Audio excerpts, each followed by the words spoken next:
Hey folks, it's Adrian Cox here, on the road in recovery. I hope you're all well. As you can tell, I'm currently not in the Caribbean, and I'm back in the UK. I've actually had a day off today, although saying a day off, I've been rehearsing and for a gig that I've got tomorrow. So I'm up here in the east of England in Lowestoft, a chance to see my girlfriend finally. And anyway, I said I'd do a video the other day, but I just haven't had time because I've just been travelling. If you keep hearing a noise, it sounds like someone's killing a pig. It's our dog Rocky has got a squeaky pig noise that goes. Anyway, I mentioned on my story that I wanted to talk to you about the pressures of drinking, even like just everywhere. So I flew home. When was it? On I can't even remember what day it was now. I must have flown home. I flew home on Friday, and I flew with British Airways, and I'd treated myself and upgraded to a different cabin, you know. So, you know, one of the perks of flying with British Airways and things like that, like decent airlines, is that they give you all free booze. You can drink as much as you want. And it suddenly dawned on me that I never really realised how much even more pressure from everything. Something like travelling home from a holiday in the Caribbean, and I get on a plane and someone comes around and says, "Would you like a drink?" And I say, "Yeah, okay." They said, "We'd like orange juice or water." That's fine, can sort that, that's good. Then it's like, what would you like to drink? And I said, "Oh, can I just have a sparkling water, please, and a cranberry juice?" And they're like, "Yeah, do you want anything alcoholic?" I'm like, "No, I'm okay." They went, "Oh." They said, "Well, just to let you know, we got wines, we got beers." I said, "No, I'm okay." I thought, I don't need to go into this. I said, "No, I'm okay." Anyway, so they went around, came back round with some pretzels and said, "Are you ready for a drink now?" And I said, "Oh, no, I'm okay. I don't need a drink."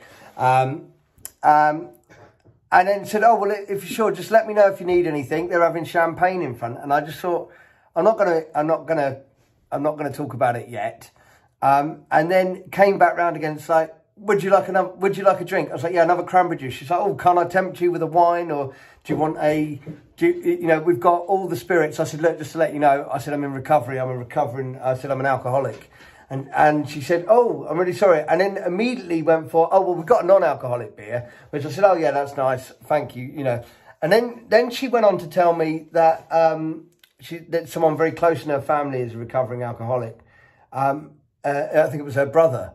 And that got me thinking, well, it's amazing that you know, the pressures of someone who knows that world of someone. And then we actually had a bit of conversation about it. She said, "Oh, I'm sorry." Because that's it. She had said, "Oh, do you want me to leave you some wine for when your meal comes round?" And I was like, "Look," that's when I said, no. I said, "I'm in recovery." I said, "I'm an alcoholic. You know, I don't drink." And then she said, "Oh, I am sorry." You know, but it just goes to prove that, you know, someone who might be sat there, might be struggling, you know, and then they're sat up in the air thinking, well, no one else say no. You know, I was travelling on my own. I was sat there.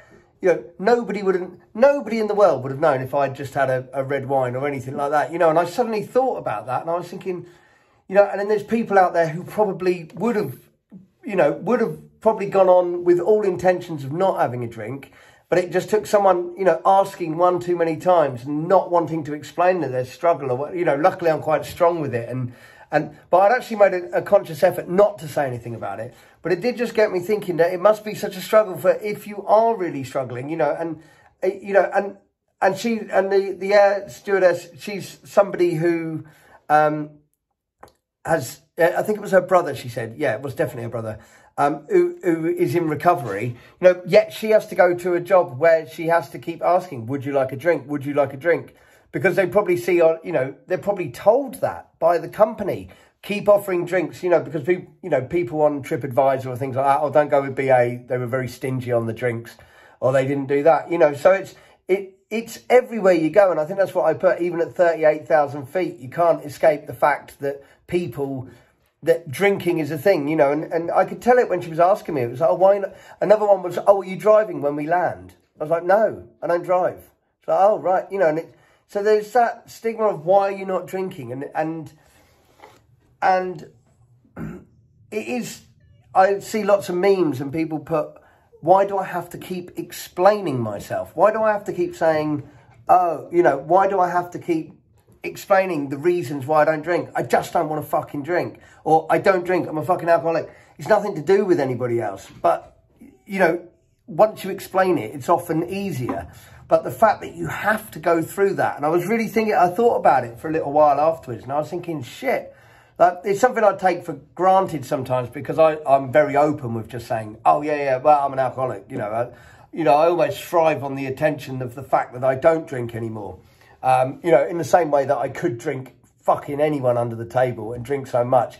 In sobriety, it's like, right, I'm going to be the most sober. I'm going to be like, you won't believe this, you know. And so I took it on that approach of my sobriety, of going, well, I don't drink because I did it, you know, and whatever everyone deals with it their own way, you know. So, but having to explain yourself, it just gets tiresome, doesn't it? It's just like, oh, fucking hell, here we go again. And I really tried not to. I thought, I'm just going to say no.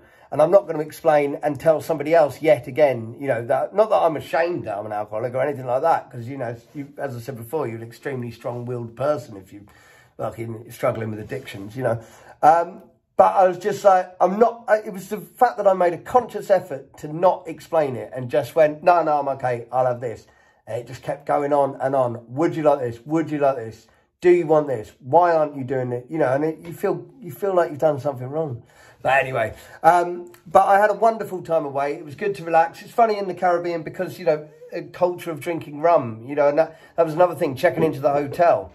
Oh, would you like a welcome drink? We've got rum punch. And I was like, oh, no. I said, have you got a fruit punch? And they're like, oh, come on, you're on holiday. I'm like, oh, no, you know, and I had to explain again then, you know, and so I don't feel, you know, it's a common problem and a common thing that people have to say, but don't ever feel that you have to tell anybody why you're not drinking. But if you do have to tell people why you're not drinking, if you do have to, because it makes it fucking easier, just fucking do it and totally own it. No, I don't fucking drink because I'm a total alcoholic, and fucking hell, if I was to drink, you know, my life would be fucked. As it is, my life's fucking shit hot, and I'm pushing through in life, and, you know, but that's me telling you to do that. You should do whatever you want. It doesn't matter. But it's such a shame that you have to do it, and that just shows what society's like. That, you know, everything is all most of the time geared up around drinking, even when you're going on a plane traveling.